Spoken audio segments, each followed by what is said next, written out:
11 డిమాండ్లు మాకు ఇవ్వడం జరిగింది. ఒక్క డిమాండ్ తప్ప మిగతా ప్రతి డిమాండ్ కూడా ఆమోదించాము. వాళ్ళు గ్రాట్యుటీ అనేది మన చేతిలో లేదు, అది కేంద్ర ప్రభుత్వం ఇచ్చింది.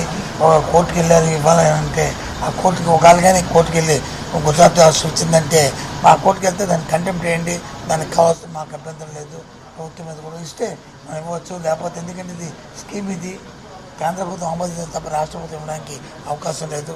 అయినప్పుడు కూడా రాష్ట్ర ప్రభుత్వం ఎవరైనా సరే రిటైర్మెంట్ అయితే వాళ్ళకి ₹1,00,000 ఇప్పుడు 50,000 ఇస్తుందాన్ని 1,00,000 చేస్తామని చెప్పాము.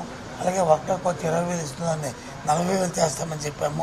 దానికి సంబంధించిన జీవోను కూడా ఇష్యూ చేయడం జరిగింది. అలాగే 62 సంవత్సరాలు ఎవరైతే వాళ్ళ రిటైర్మెంట్ స్టేజ్ వయసు ఉందో దాన్ని 62 సంవత్సరాలు చేయమని అన్నారు.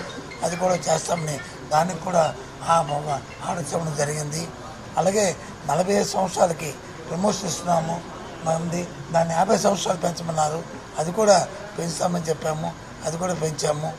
వాళ్ళకి టీఏ అనేది లేదు, ఎక్కడైనా మీటింగ్కి వెళ్ళినప్పుడు ఓ టీఏ కావాలని అడిగారు, అది కూడా ఇస్తామని దానికి కూడా ఉత్తర్వులు ఇచ్చాము, దానికి సంబంధించి ఉత్తర్వులు ఇచ్చాము.